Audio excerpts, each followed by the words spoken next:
think a good man for Rebellion as well is Minotaur, right? The way you want to dive, of course, you want to have the clear coast. And with Minotaur, it's never clear. That coast is just always guarded with that the big knockup with that minion Fury Saria. But no, they opted for the Ruby ban instead. The Minotaur is going to be a big pick here for DEWA, and it's been left open. Rebellion maybe have a counter to it. They have an answer to it. But for DEWA, XP should still be the priority. They still don't know if the Angel is going to be flexed to mid or roam. Yep. I prefer the roam though, still. Well, the Vexana is still open, by the way, so this land is our I think homeland. Rebellion can really significantly benefit from it, but Lapu Lapu is what they want to get out of the way. I think DEWA United is expecting Rebellion to really try and shut down the carry this time, because that was one of the bigger problems. Okay, interesting. Why the Lapu? Potentially to see and to have option that carry does not have to bring the Purifier, right? With Lapu, you most likely have to bring the Purifier in, but now with no crowd control lock secured for the side of Rebellion, perhaps the carry might be using another spell. But Valentina though picked up what ultimate perhaps potentially the Novaria, right? Eyeing that ult for Novaria might be value for the side of Rebellion. Well, for Rebellion, they can have a lot of chase potential right here, right? The Valentina is mobile, the Boxer and Claude, everyone can really follow through together if Vincent just makes connection with someone that they know they can take out. So I think for DEWA United, a frontline, someone that's just tankier, or someone that can just avoid standing still there, getting caught out by all the crowd control. And Minotaur. Oh, wow. And the beast We expected the Minotaur. Yeah, but not the Thamus. I did not expect the Thamus. Whoa. But I mean, imagine Thamus, all vengeance, Claude blazing duet. Who dies first? The Claude. Right, I think that's the scenario. The export gets chosen, but that's Wait, what? I really thought Is he going for it? the export is going to be really good here. It's going to melt a lot of the frontline targets that they will have. That's why I thought, you know, they might. Oh, they're going for double slows with Angela as well. Yeah, this is going to be quite scary for DEWA United if they do lock this in. That's why I really thought the X-Borg would have been a solid pick for DEWA as well, because the Baksha gets melted by the new War Axe plus X-Borg. Especially that the X-Borg can also serve as a zoning tool, right? We see it again and again. The X-Borg, knowing that he has multiple chances at life, moves forward and just zones the important people, and even if he gets taken out, he can still kind of get out of a tough situation. So it's a great pickup from Rebellion. It's a solid pick, but I feel like there is still no answer for that Novaria.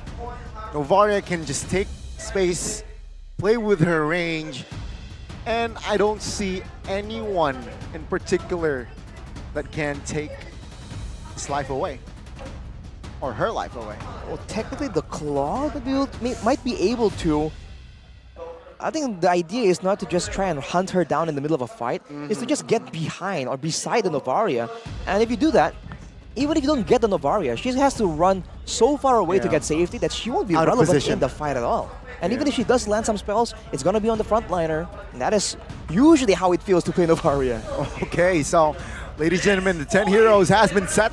It's 1-0 for DEWA United. They're looking to find another point to clean sweep Rebellion Esports. On the other side, Rebellion Esports, they look to win this to force a Game 3. Land of Dawn, here we go. Let's begin Game 2. Oof. All right, you got to pay attention to the clear speed for sure between Vincent and Gabby.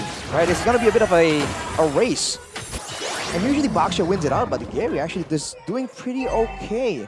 I do wonder where is the hot spot here, right? Is it the mid lane? Is it the gold lane, or is it the EXP? If they go for the EXP, then, you know, that X-Borg Thamus matchup is going to be critical in the side lane control. If they go for the gold lane, that's critical for the damage output.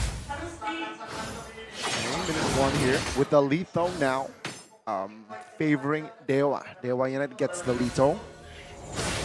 Will that advantage create problems for the side of Rebellion under 2 minutes? But now, seems like here, of course, Both gold laners in the bottom side of the map, they're just chilling. They're just last hitting their minions. Looking at the talents emblems here, what stands out to you, Rob? Watt has switched over from the Festival of Blood to the Tenacity, so he is expecting a lot of burst damage coming his way. Whereas for the side of Rebellion, not so much. I mean, it's going to be short engagements here. Well, we're going to go for a fight right now. Dixon pulled back now, going to be slain early on. First minute of the game by DEWA. Picks that up. Still not level 3, though. He will be able to get level 3 in a bit. 1-0 to RBL. Yep, no flicker. Of course, he brought the Vengeance there, so, and he did not panic press that Vengeance as well. So he will still have that resource. Meanwhile, top side of the map, of course, Cars will have an advantage level-wise, XP-wise. Take a look at the rotations already here. Cars, after clearing the top minions, will have level 4 and will have the last Insanity Flicker that most likely will secure Rebellion. Whoa. Turtle for Rebellion. Gary's still level 3, not level 4 yet. He needs a little bit more XP, God. and Rebellion, they actually chose to reset the turtle, and this has given Gary enough time to get level 4 now as the Astral Echo reveals 2 members, Vincent and Cars, who are on the turtle. That's a Minions Fury, all 2, all 4. Gonna be knocked up, but it's gonna be DEWA who wins it out. Swaylo who steals the Minions Fury away from Drian, not able to create the same amount of impact though. DEWA united with another massive win in the first turtle pit. Drian, my goodness, again. He's not a Kage anymore, he is a god. So Ben the Oof, that's a lot of damage coming in. Drian now might get punished. Let's see, tied up, damage coming through, immobilized as well. Juan is rotating as well. Swaylo's got to respect this, and he does. Drian survives, 2-1 still. DEWA. With a 500 gold here, you can see here already Gary, comfortable lead here. Thunderbell already secured here. So with that in mind, it's going to be harder for Rebellion to somehow gank that gold lane, secure a kill on towards Watt. Land of Dawn, resume. 4 minutes in, still 1,000 gold lead held down by DU.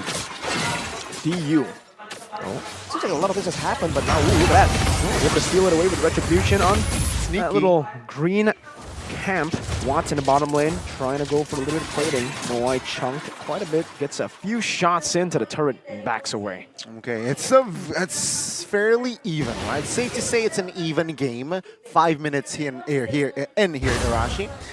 Though, DEWA United, they have been winning the small wins. But the gold difference, it's not really fatal, I would say. But I would like to draw attention to the gold thing there, because, you know, we were talking a bit about this strategy, right? Brace Might on the marksman and just out-sustain. It seems like technically it's kind of making a comeback. And as a counter to the carry Brave Smite, they're going with the Claude Brave Smite, which was the original, but look at this! Whoa, the flicker follows through on Swaylo, Dixon with a flank, and Swaylo gets brought back again. He pops in the ultimate, steals it away from Tamis, but it's not going to be able to help him survive. Drian falls as well. A roamer for a mid laner. Dixon still forcing to fight as a Faraga armor gets popped, and Cars will still be able to flicker out to safety with the help of the hard guard. Vincent still lingering around. Watts and Moai in the bottom lane, 1v1. It does seem like Moai got the better trade in that bot side. Gary, though, on this turtle, should be taking this for free. Audie's opening it up. An Astral Spear to get it low enough. Gary with the Retribution. Now Vincent. Oh, it's a good taunt onto DEWA, who's now left all alone. Flickers out. Oh, Brazer's Wrath barely misses. And DEWA will be able to escape from his ex-teammate. Great timing on that flicker, and again, DEWA United, small wins converting into big wins. And even in the gold lane, Watt has kind of equalized, and look at the backup coming in. That's a snipe. That is Moai letting go of his turret. Will he fall? I think no way. That's going to be the first turret, though. Exploiting the range, right, Keys? That is what Novaria has in her kit, that range. And looking at the composition of Rebellion, nobody, we mentioned this on the drops as well, nobody technically can touch this Novaria, and Keys is handling it very well. Oh. Okay, I thought there was a steal coming in, but guess not. Gary got it. Gary still got it. Outside, you can see her 2v1. Yeah, he's melted down. Dixon will just take it. Watt now in the mid lane with a help of the Blazing Duet from Moai.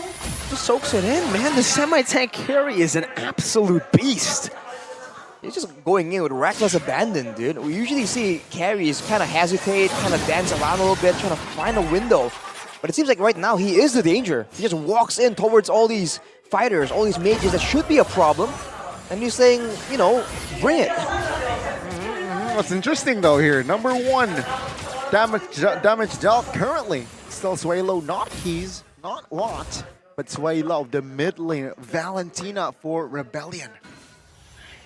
Okay, that's interesting. Followed by Dixon, the EXP. So there's I think there's just a lot of poke here by the 2 players. And let's see here, the final turtle battle. Who will take it? I don't wonder about the XP lane matchup right here though, because Dixon can still go a lot more aggressive. It's a bit more of a duelist hero, 1v1, the Tamus. But now, Rebellion once again have the first move. Can they go through with it though?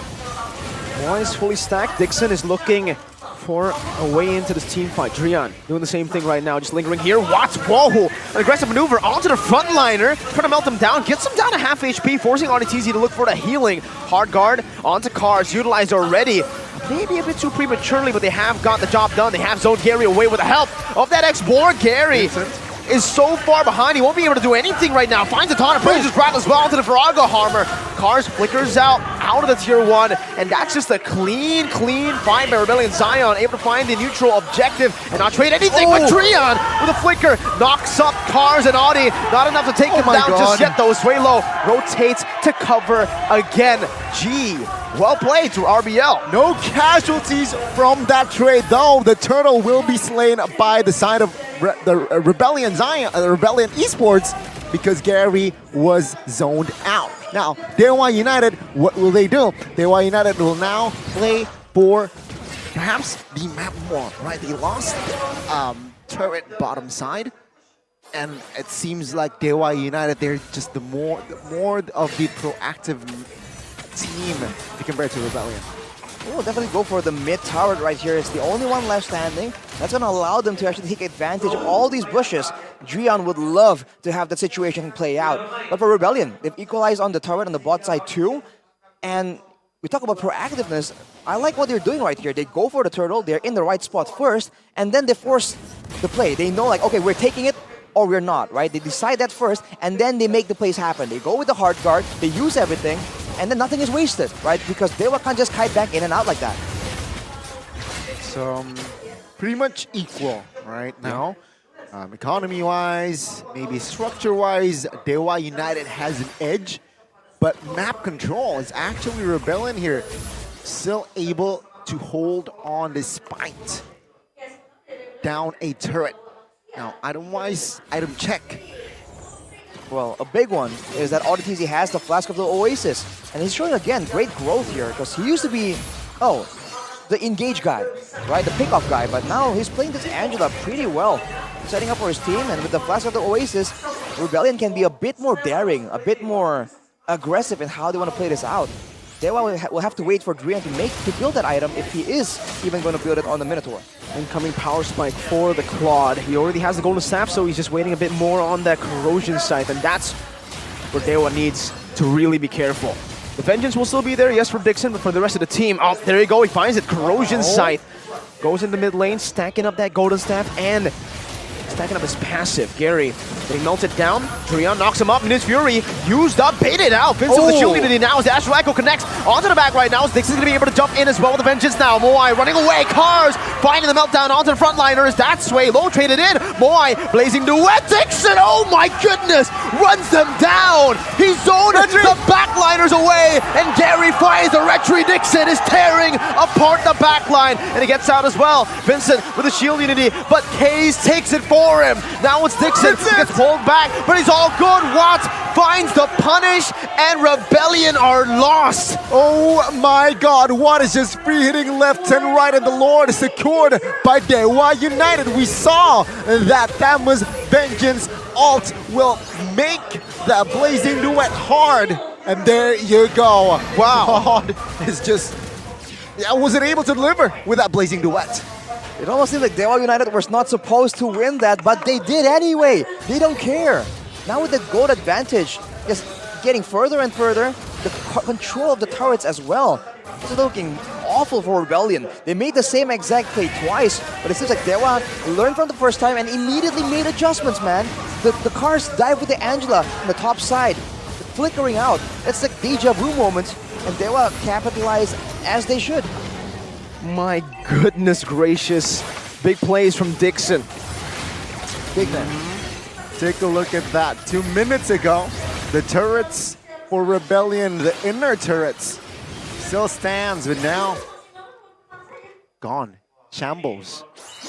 Shows you again how well DEWA United can translate a lead, a moment, into multiple objectives. Rebellion needs to be a bit more aware of the wave management right here. They're forcing DEWA United's hand by rushing onto the objective, but they're neglecting a lot of things like the farm, like the wave management as well. They might have to expand a bit on their strategy. They really want to catch DEWA United off guard. Quick item check right here. Brute Force Breastplate also finished for Watt. That's why he's so much tankier. That's why he's willing to just go under the turret. I've never seen that, man. A marksman just brute forcing a turret dive solo. What things, man, what things. Just and what things. Now Malefic, so game 1, only Endless Battle as the attack item. Now he adds more with that Malefic Roar. He wants more penetration. Keep in mind, the Flex of the Oasis competed for Drian on the Minotaur as well. He can apply it to the passive to every single one of his teammates, given the right circumstances. Same can't be said for Audi, who has been a bit more aggressive in his usage. He's not staying in the back, protecting a backline or healing his whole team. He is just trying to go in and facilitate cars and his aggressive maneuvers. Look at Dixon! Just stands there menacingly. He looks at Moy in his eyes and says, no, I'm him. Roar. But yeah, I mean, why? Audi, Wait a minute. One key item that Audi has in his in Audi's kit is fleeting time, right? So with that, the hard guard should and technically be quote-unquote spammable. I don't want to say spammable, but the cool time, cooldown reduction time there is definitely there, especially when you assist or even grab a kill. I feel like for right now, Rebellion could be okay just going for the poke war here. They lose it in range, but they do have an Angela. But look at cars! Faraga armor. Still the healing. Auditiz is able to provide enough sustainability for cars to get back his Faraga armor, but Watt's not letting that happen. He also has a little bit of sustainability with Drian. Pokes from the Astral Sphere in the mid lane, not connecting, but they are going to be able to clear out the mid lane first. A lot of tempo, prio played in. Watts dashing forward, taking the Faraga armor out. Drian with a flicker forward and finding two on the board with the Astral Echo. And the Appraisers Rata give him a big smack in the head. Cars taken down. And now it's Dixon again in the back line, just wreaking havoc. Meanwhile, Vincent gets taken out. That's another Minions Fury stolen away, this time by Suede Low. Moai able to find a trade. It's only Dixon for Cars and Vincent. Man, what a crowd control reaction there from Drian. It was a party for that CC, and now it's a free Lord for DEWA United. Rebellion losing 2 players, that's not a good sign. Not at all. And DEWA United, despite losing Dixon, they are in a bit of an overextension, we would say. They're still able to just keep calm and know that they have more than enough to really stand on a toe-to-toe against Rebellion. And the pressure for the Lord, they get it now. And with the base turrets being the only turrets available for Rebellion, can DEWA go for the end with this push? Because it doesn't seem like Rebellion have any real solutions in a big team fight. Okay. 15 minutes in, DEWA United now with the Lord. Is this endable, Arashi, right? Is the question. And if they really want to end, who do they need to pick off? I think it definitely has to be Sway Low. Moai, I think there's some items available on the frontliners for DEWA United to deal with Moai. Sway Low can actually provide a lot of the clearing, but look at him. Oh my lord. That's the poke that Navaria provides. Enhanced Lord just charging into that base turret. Easy take for DEWA United. Now they're looking for the bottom side as well with the minion wave still there. Empowered as well. Lord buffed minions. Not going to be dealt with by Rebellion. They decide to move up top to defend it, and now it might just be 3 base turrets with the Enhanced Lord. Rebellion has no range to play around with here, so if DEWA can push right onto the crystal, the base, Watt can just sit there and shred everyone down slowly but surely and then go for the decisive end. That might be what happens. That wave clear is definitely suspect here, Drian. Now, Minions Fury, no flicker this time. Sway low though. Doing the same thing. 3-man. Minions Fury into the Blazing Duet, but it's not going to get up right now. It's Dixon just takes it up, and no one can shred him down. Appraiser's rad. Moai knocked up. Now it's the last Insanity, but it's cut short by Watt, who has that with nature and is able to shred the Faraga armor before last Insanity pops. Now Vincent caught and stunned up, stun locked. Watt finds the damage. Gary, Immortality still within his clutches. Watt with a dash forward again. The battle mirror image from Moai to get to a better angle to clear the waves. Again, it's Gary with the taunt. Moai with the damage. Now melting Dixon down. The last Insanity in the back again. And the win nature buy from Moai. Hard guard. Watt dashing out. Chased down by cars. 1 HP. Just barely still able to disengage. 3 base turrets taken down. And RBL are still able to defend. Rebellion, massive defense. That might be the. Oh my God, that might be it. That's oh my God, that might be it for them. But they are able to hold on now. Though DEWA United still massive lead that they have, but slightly delayed. More opportunities, more possibilities for Rebellion to perhaps recover. Gary and Dixon, man, they went in to make sure to try and take out Moai there, knowing that he is the one dealing with the bulk of the empowered minions, trying to secure the end right there and then. Everyone else just seems to be a bit more calculative. They know that it's only a matter of time, and they want to shred everyone down, but that was a bit of a force. And now with Rebellion still in place to contest the Lord, can they get it, man? They have the Angela play available to them, but DEWA United can take this Lord very, very fast if they're not careful. See? A setup. DEWA United, of course, has better odds in this Lord take. Rebellion, they have to brainstorm, man. What will they do? How will they execute if they really want to contest? Topside, taken care of by Angela. So, it's good. But what timing should they commit on towards the contest? With Angela up there, these are 3 slow pushing waves into the base of Rebellion Esports. Moai gets chunked! Oh my goodness! That's one shot. The Astral Echo reveals all 3, and they are low. Moai still running for the hills. Now Audi rotating to give him some sustainability. Again, the Faraga armor has been popped, and DEWA United, they have poked their opponents away from the Lord, and they have secured themselves another free neutral objective. Wow, man, that is so difficult to deal with. Rebellion, they want to try and use the Angela and get that healing and make sure that everyone can stay in place. But if they do that, then they get flanked. So they spread out apart, and when they do, Watt and Keys just go to town, go to work and start harassing them, shredding them down slowly but surely until they can't even contest. That's going to be a Lord push right here, possibly set up with 3 minion waves. If DEWA United does this properly, I don't think Rebellion can hold. So annoying, man. Keys again is just exploiting the range he has in her kit, in Novaria's kit. Potentially, ladies and gentlemen, this is the final push of the series. Let's see the defense once again. 5-man Astral Echo. This might just set up to a 5-man Drea Minion Fury. A 3-man is enough. Dixon in the back! Assassinates Moai! Oh my God! He's not a fighter, he's an assassin! The big plays from Dixon as he loses his immortality, but he finds the base. DEWA United Esports 2-0 RBL. All hail Durian, and what a win to set the tone for DEWA United in Season 13. DEWA United sweeps Rebellion Esports. The long-awaited Blue Bulls smited just like that. They were no match, man. They got held down. They got controlled completely. They got domesticated. And DEWA United with a standout performance, man. We thought they would be good. We thought there was potential, but not like this.